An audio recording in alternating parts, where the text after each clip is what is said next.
Hello, everyone. Thanks for joining us today for this intro to Neo4j. As Greta mentioned, I'm Andreas Kollegger, and I'll be taking you through a very simple tour of Neo4j, getting used to some of the basic ideas about what Neo4j is and like how we go about doing things. And then we'll also be taking a look at some business use cases. My agenda actually is a little bit more detailed than that. We're going to start with why graphs really matter. Like why, or hopefully some of you have some answers to this yourselves actually. But there's a lot of talk about graphs these days, and we'll take a look at some of the dynamics that are going on, kind of in the broader trends in industry. Then we'll look kind of practically at Neo4j itself, like how you work with graph data. And we'll take I'm going to assume that you don't really know anything about Neo4j or anything about graphs, so it'll be pretty simple to get up to speed quickly, I think, with what I'm showing here. But these simple ideas that I'm going to show extend into incredible fun things.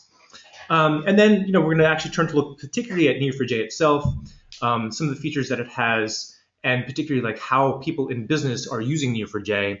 So to be part of the broader trend of, graphs spreading to the entire planet. So as far as graphs spreading to the entire planet, we like to say that graphs are everywhere. So if you look at the world, of course, where in the world are there graphs? It's a where's Waldo question, I suppose. A fun thing about graphs is that if you just start to look at the world in terms of how it's connected, and you start to follow those connections, all kinds of things that you already know appear, and then things that you don't know start to appear. This image here, the core of the Earth here, is actually a recreated sort of drawing of the Earth that was drawn simply by mapping out the connections for whenever somebody was friends with somebody else and they were friends with somebody else, all those point-to-point connections between people were just placed arbitrarily on the map. And then, of course, the continental outlines fall out of that because the population centers kind of outline where the world really is. And just by connecting the world around you, you start to see the world you already know, and sometimes you see things that you don't expect.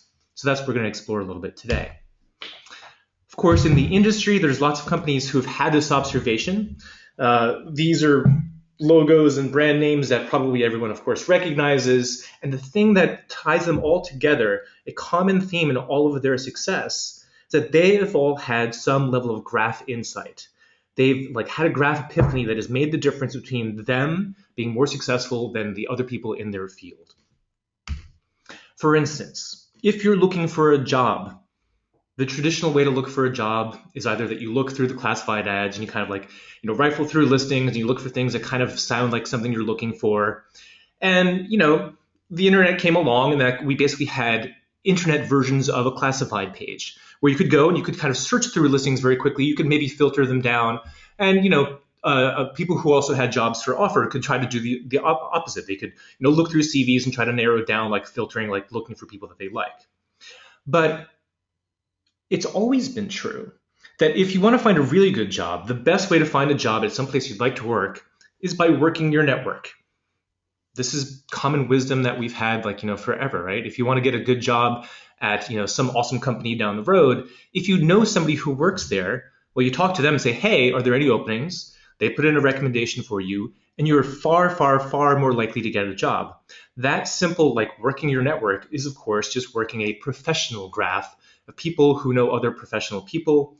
That was the key insight to LinkedIn, and why LinkedIn is now the dominant way to find new jobs and to refer people. It is a graph insight into what we've already been doing. It's taking the normal social dynamics of how you work with things around you and just putting it in, treating it as all data, and then taking advantage of that data. If you happen to be in finances and you're a bank and you suspect that there's some kind of fraud going on, if you're a traditional banking institution, all you really see is the sort of day-to-day transactions of individual people. And if you just look at the individual transactions, some of them might seem odd. Some people might seem to suddenly get giant lump sums of money and, have odd dispersions and stuff. But it's kind of hard when you look at the individuals to really detect fraud. But if you really want to find fraud, which of course you have to do, is tie individuals to other individuals and transactions to other transactions, institutions within a giant financial graph of financial transactions. And then patterns emerge that reveal fraudulent activity. All the kind of fraud rings that exist, of course, are literally like, rings of associations. So if you follow the money, you end up creating a graph of financial activity.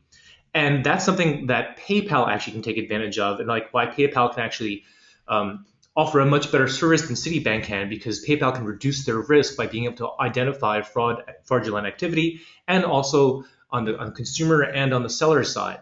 They can manage all that and actually provide everybody a service where they can have financial transactions and feel a bit more comfortable about them. So if you suspect fraud, you create a financial graph, and then you can actually find the fraud. And this is probably the most widely known graph of all, is that if you're just searching for the right thing on the internet, back in the old days, there used to be dozens and dozens of different search engines. And they took various approaches to trying to be clever about algorithms, about like searching through web pages and really just filtering web pages, sometimes trying to categorize them and do a bunch of work to try to figure out what information really exists where. And then along came Google.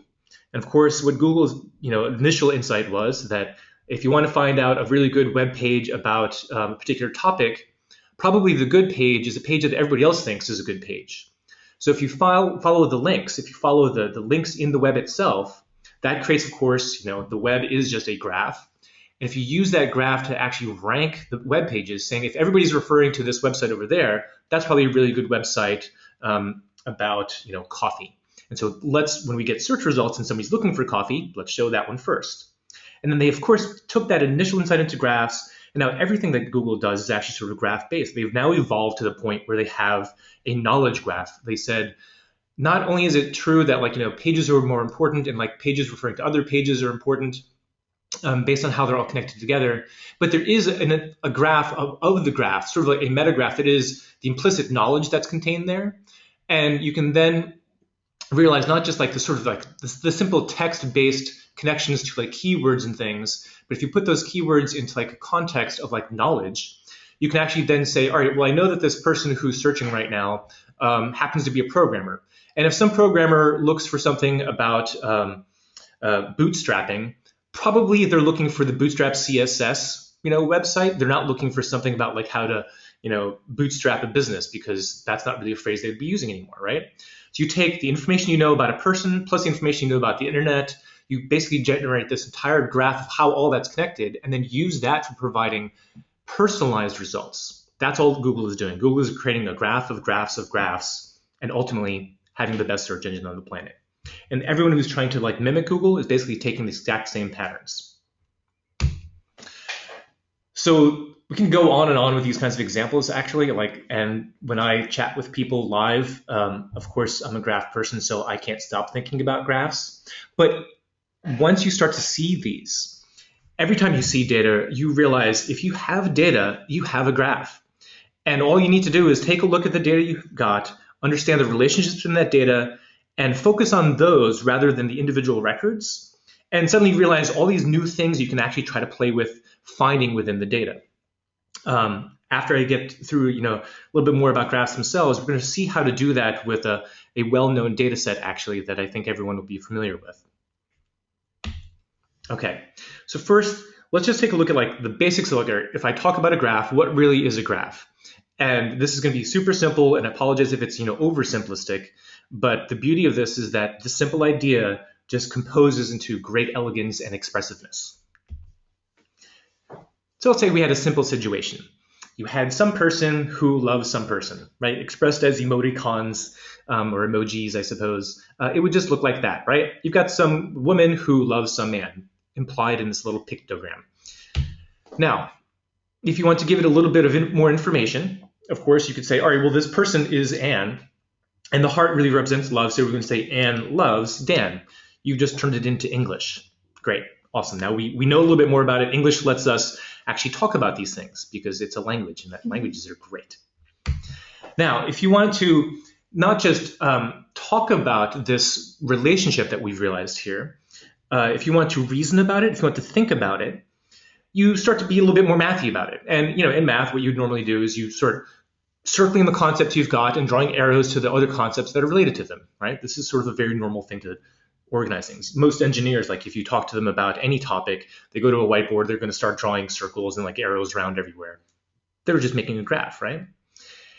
in this simple graph that we have here, this relationship, if you were going to like describe this to somebody and like you're working on this problem and you were sending them an email, the obvious thing to do is, take the things that are circles, put those inside of parentheses because they're kind of like little circles. And so we've got a circle for Anne, and then you're going to use some kind of an arrow-like thing, but the arrow thing, actually has a name as well, so you stick it inside of brackets. So now we've got Anne loves Dan, and Dan, of course, is, there's a circle, so you stick him in parentheses as well. And now you can send an email and you can talk about, thinking about Anne loves Dan and like, what else that might mean. What does it mean? Is it a soap opera? Who knows?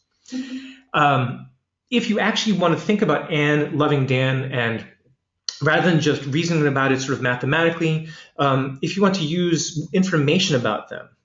So let's say that you realize, of course, both Anne and Dan are people. So you can label them inside of those parentheses and say, okay, well, this person whose name is Anne loves this other person whose name is Dan. Still just using kind of a convention for how to describe this stuff within text, but pretty readable, pretty understandable, and like you could send it to somebody and like talk some more about like the particular information. And obviously, having set up this pattern with these little squiggly brackets, you can add extra information about both Dan and Anne if you wanted to, so that you know more about them. Now, this is simply everything about graphs.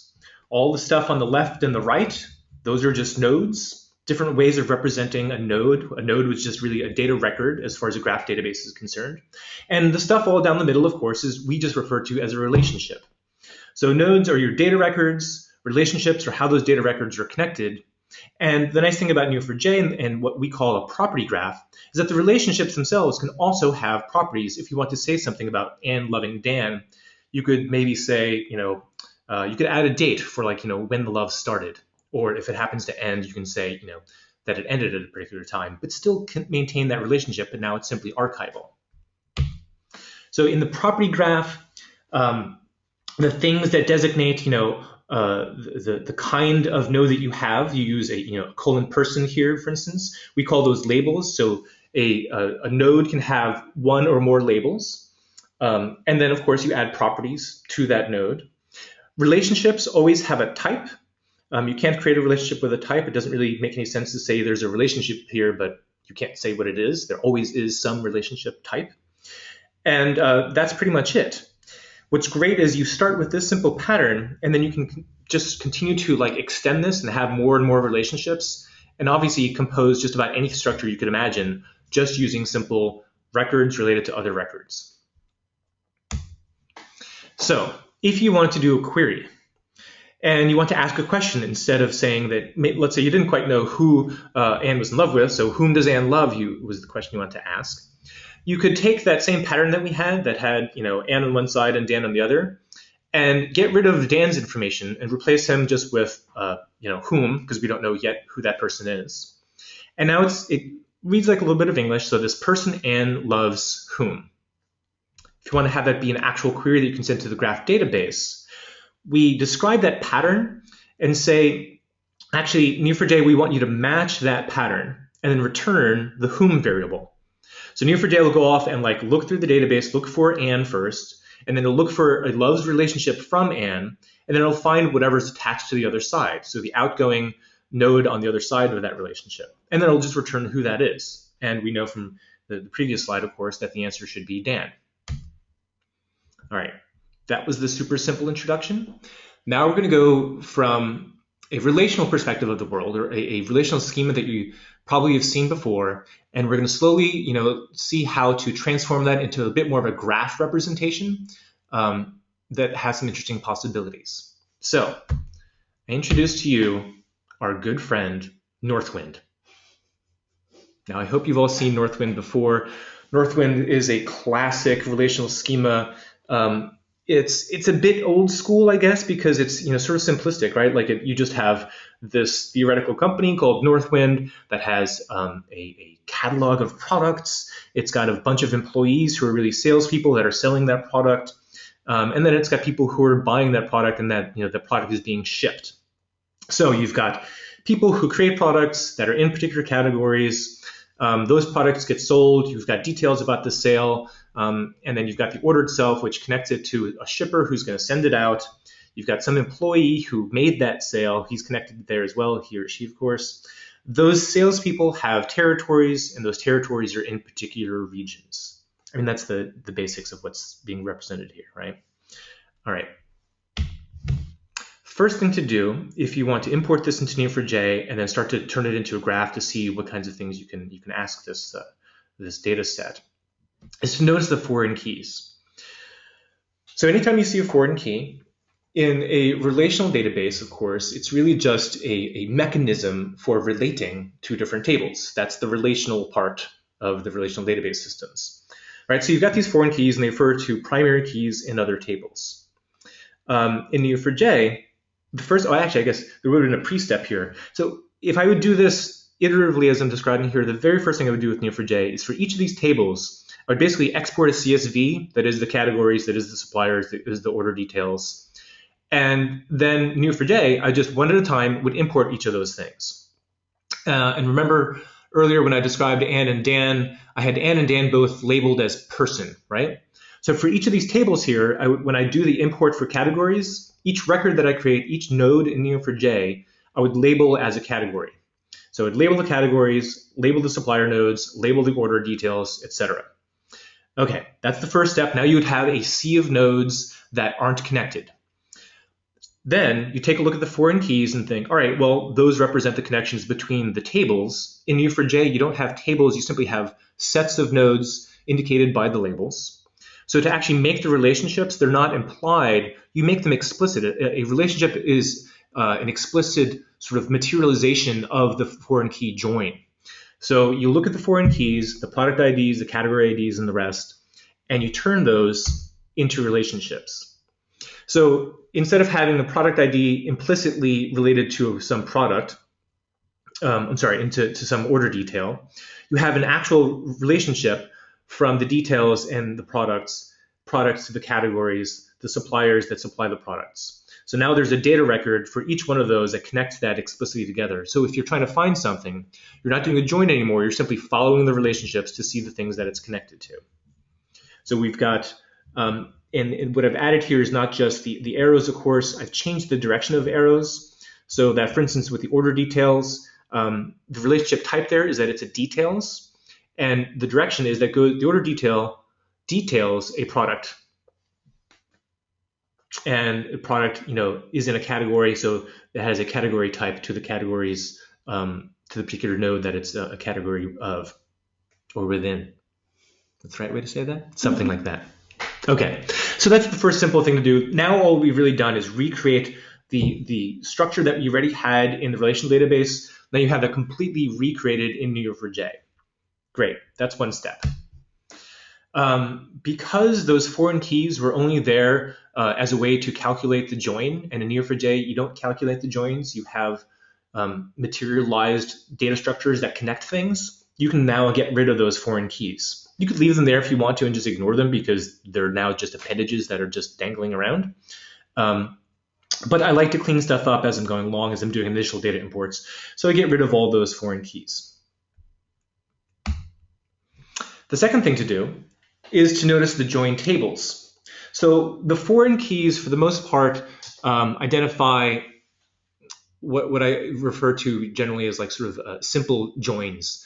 You know when you've got a foreign key that there's nothing extra you want to say about that. It's like a one-to-one for the most part, or one-to-many relationship that can simply be replaced by a relationship record that has a type but doesn't have any extra data about it.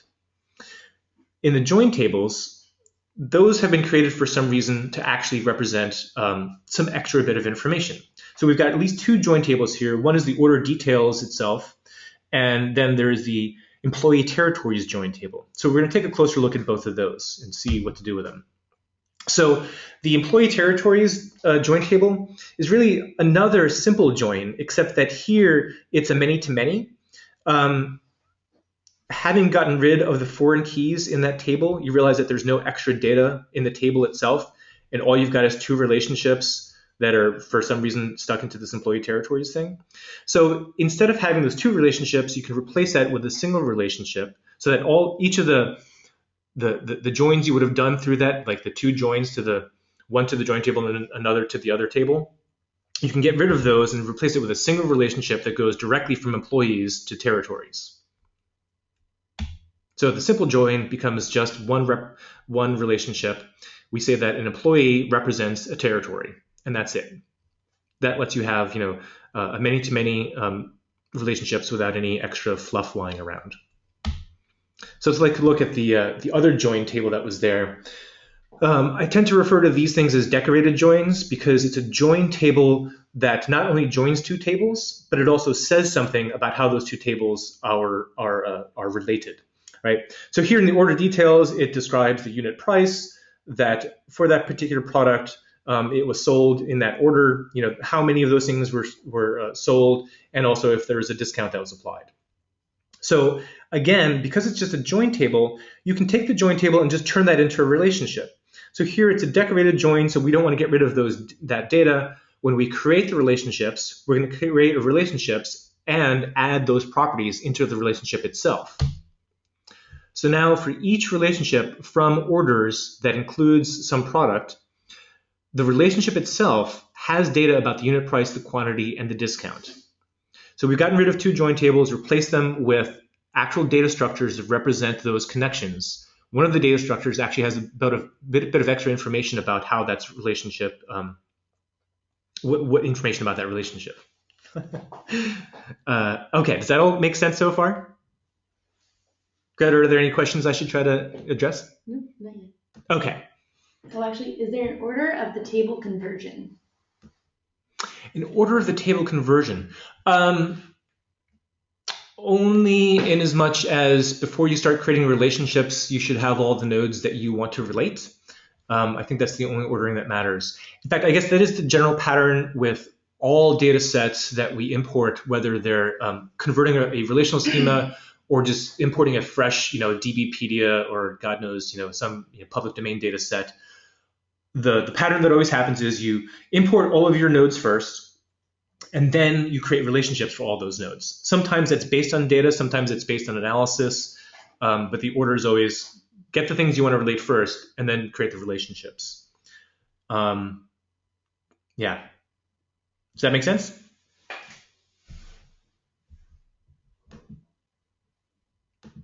Okay. Yeah? Relationship naming seems complicated, is it? Oh, that's an interesting question. So relationship naming, you end up finding that as you start to do this stuff, that if you look at the data that you've got and just try to describe it to somebody, that the words you use to describe it probably hint at the relationship names that you should use.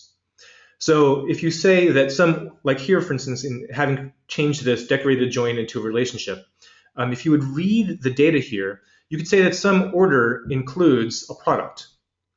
Or if you look over the shippers, some shipper shipped an order. So there's a little bit of kind of natural language that falls out of this as you start to create the relationships. Sometimes that doesn't make sense for your domain, and you tend to think instead of English language, you're thinking more in terms of like containment relationships, like parent-child, and so the naming there might change a little bit.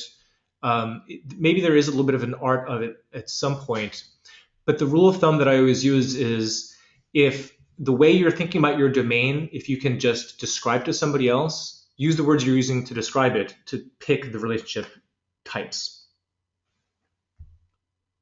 Okay, there's one last transform that I want to do here. And this is really just a personal preference of mine. You could leave this as it is there right now. So when we imported the suppliers table and the customers table, we ended up with a subset of nodes that were labeled as supplier and a subset of nodes that were labeled as customers. And Neo4j, I guess this is something I skipped over earlier. I implied that, of course, both the nodes and relationships can have properties. Properties are arbitrary. We happen to be, importing things and they look uniform right now, but you can add whatever properties you want to a particular node. There's no schema that constrains what you're doing. That is the one sort of NoSQL-y thing that continues to be true for us, is that schema is optional. You can add a little bit of schema if you want to your graph, and we're going to be providing some facilities for doing a little bit more of that. But schema is always optional with Neo4j, so you don't have to worry about things looking the same. So some people could have extra properties that describe their preference in coffee or something, and some people may not have that, and that's totally okay. It's still coherent for the data set. Now here's a situation with suppliers and customers where they existed in two different tables because suppliers happen to have this one extra record column, right? Where suppliers had a home page, but every other column is the same. Well, okay, supplier ID versus customer ID. But they all have company name, contact, all this stuff. It doesn't make any sense. Why would you bother with two different tables for that? In fact, in Neo4j, because you don't really care about these things, being in different tables, all you're using the tables for is for identifying different sets of records, right? Well, great. The labels are all you need for identifying a subset. So instead of having suppliers and customers, you could unite these two, have a common label for all of them, and say, okay, well, these are all my contacts. And for my contacts, I know I've got company name, contact title, address, and the rest of it. And because you can have multiple labels on a node, you can say, well, some of the contacts I know are customers. And then with Neo4j, you can have a schema requirement that says, if you're labeled with a customer, I expect you to have a customer ID, and it must be unique. Ditto with supplier. So now for any particular node, you would always have, within this set at least, they would all be labeled as contacts, and you could have some assumptions about, all right, if you're a contact, I know you're going to have this other information, I can treat you in particular ways, I have some expectation about the kind of relationships you might have. And this ability to label things with multiple things means that a particular contact might be a customer and a supplier. In the original way of representing this, you'd have, of course, the denormalized problem of like duplicating the data because, okay, well, sometimes, Metro Coffee Inc. is my supplier, but they're also a customer of mine. So I've got them in both tables, and I've got to keep those tables in sync when they update their contact information. Well, that's obviously silly. You just have one contact information, and they have different roles. So when you want to find them as a contact, that's great. You can find them directly by their name. If you want to find them by their customer ID, because you're looking at your customers, they show up. They also can show up as a supplier. Now, the role that particular contact plays within your data set depends on the relationships that it has. I guess I'm going to comment on that bit of modeling here as well. Here, we're using the label of customer and supplier purely as a way of very easily identifying the subset of nodes that are customers or suppliers.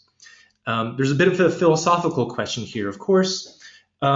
If you had somebody who's labeled as a supplier, but they didn't actually supply you any products, are they a supplier? Or are they just pretending, right? Is that possibly even some fraud? I don't know.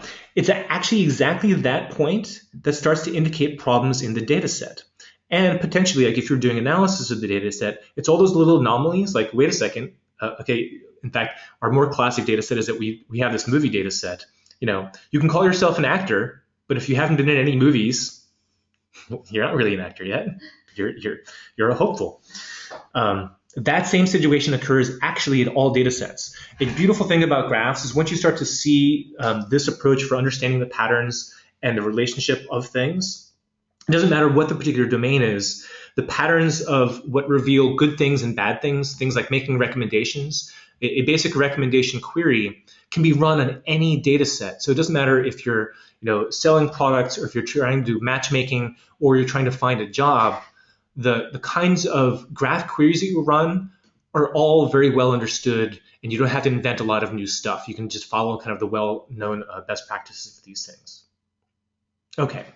I could go on and on with this, but I'm going to put that aside for the second. Please do ask me some questions if you've got some about this, or hit me up on Twitter or something. I'd love to chat about this stuff more. I think graph data is just a lot of fun, so I'm happy to always talk about it. Okay, having done all those transformations, we finally end up with the Northwind graph. Hopefully that was useful for you to actually take that walk through. I'm expecting to actually have a couple blog posts about this soon that's going to basically reiterate some of this stuff and explore. I keep thinking I'd like to elaborate on this graph a little bit more to do some interesting things with it. And I don't have any of the queries right here now, but I would also want to show some queries about now that we have it as a graph. Here's some interesting questions that we could ask that would have been annoying to ask at best when it was just a relational database. Okay, but now that we've had the fake business, we're going to talk about real businesses and take a look at some business graphs. So there's this company called Pitney Bowes. They make stuff. They make, all kinds of, stuff for businesses. Interestingly, along the way of really primarily being a sort of a hardware vendor of making stamp machines and random things like that, they offer all kinds of services as well. One of the services that they've started to offer to their customers is master data management. Master data management, if you're not familiar, is the current way to talk about how you manage all the things that are important in your business. It is the master data, the most important data within your company. And it takes lots of different shapes. And because it is,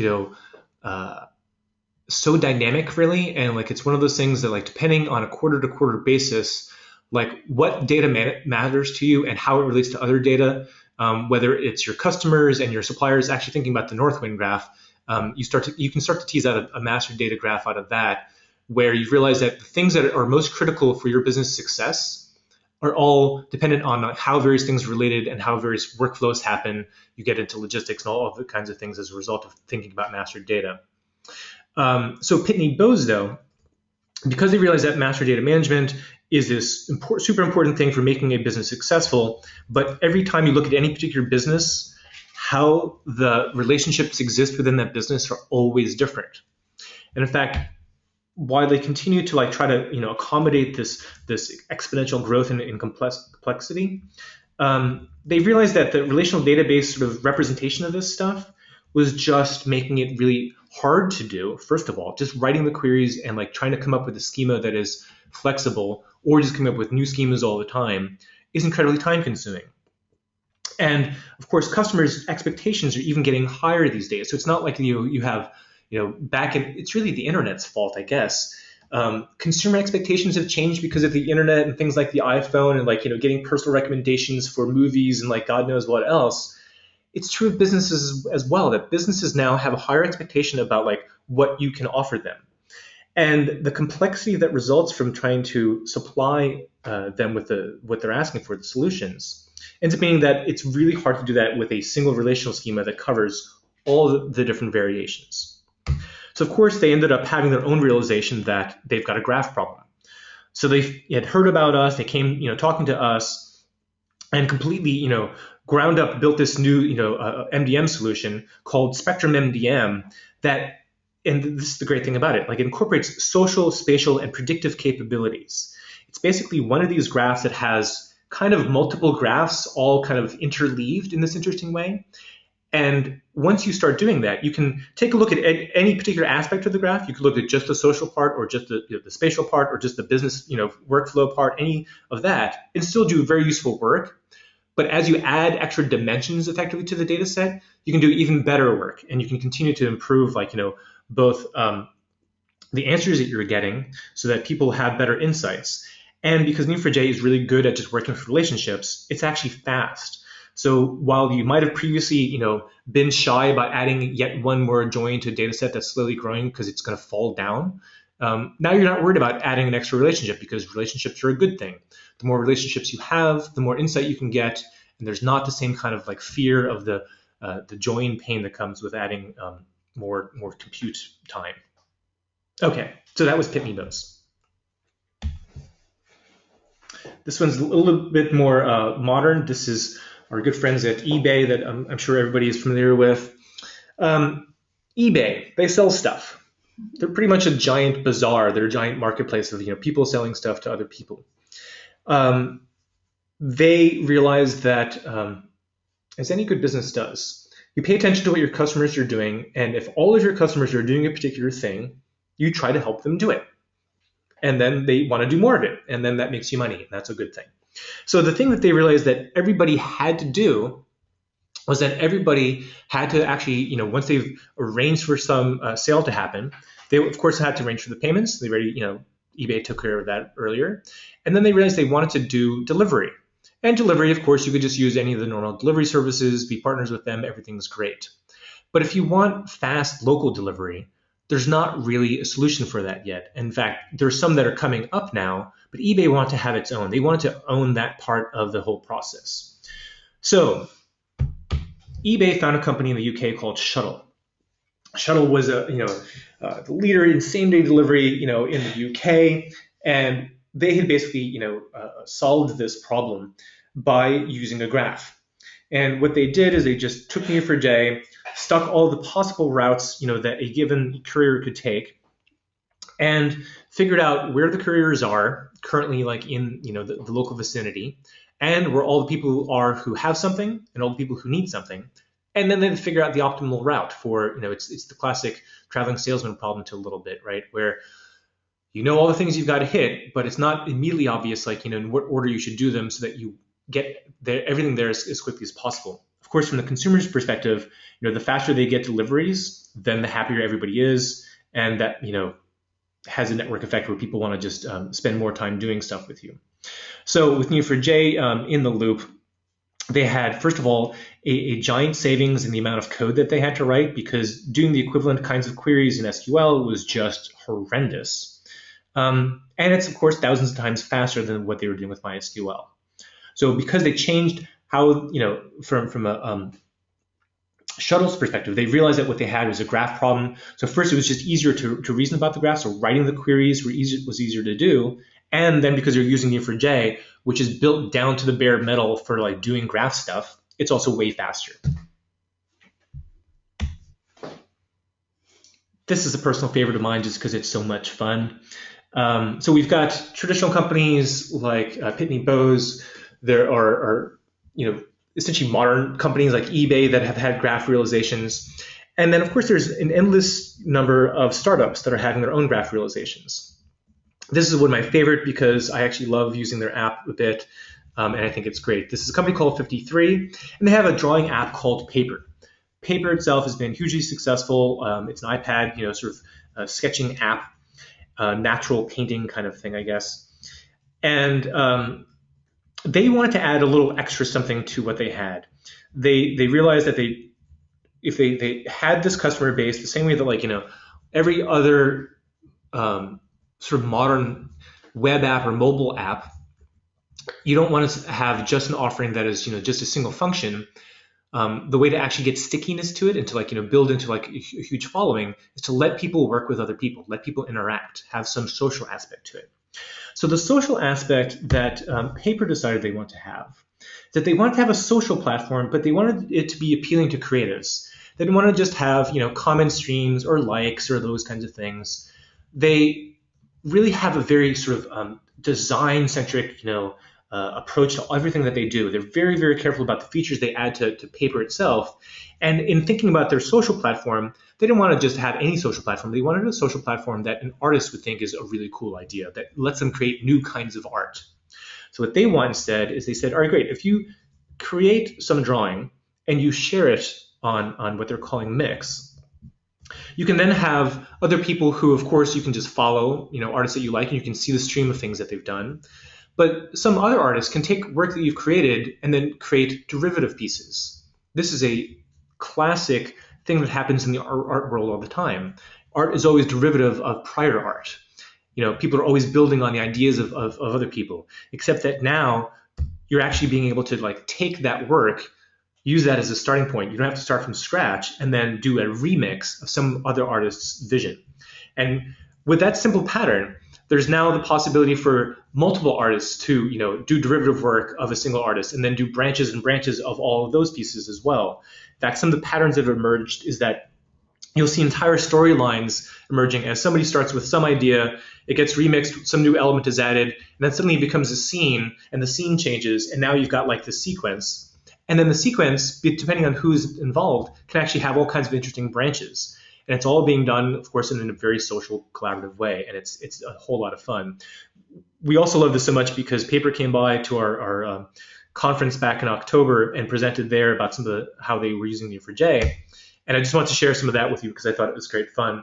So this was our conference, Graph Connect, back in 2014. It happened here in San Francisco. So we had an artist come by and first just do a quick sketch of, all right, San Francisco, Graph Connect, yay. But then, of course, there were remixes of that. Somebody went and took, actually, it was the same artist couldn't resist herself, and she did remixes of her own work. And so she started to put in monsters into all the things that she was drawing. This continued to happen, of course. eBay had presented back at this conference, and this was a quick sketch of during the talk, here's what they were talking about, here's how all these things are related. And in the eBay talk, this was eBay Shuttle, of course, at the beginning of the talk, the presenter actually placed an order for a bottle of bourbon, and of course hoped that bourbon would show up at the end of the talk. And by the time the talk ended, the bourbon had just got on stage, so it was a live demonstration of this technology in place. In the remix of that, of course, the monster just grabs the bottle and it's monster delivery, super fast time. And of course, there's lots of talk about all kinds of fun sci-fi and Star Trek-y stuff and Doctor Who stuff. Okay, enough of all the drawings. That's all I have to present today. I know this is kind of a broad, spectrum of things that I talked about. Hopefully the technical bits were actually useful to you in terms of talking about relational databases and how you can convert those into a graph. I think the broader industry trends that are happening are unavoidable. I know that I pay attention to this stuff more than other people, but when we had first started using Neo4j, we were the only people who were talking about graphs, and we thought graphs were awesome, and we had a great love of graphs. And most people would be like, oh, graphs, so that's interesting. What's a graph? And they would assume that we're talking about charts or something. And we would have to explain what graphs are to people.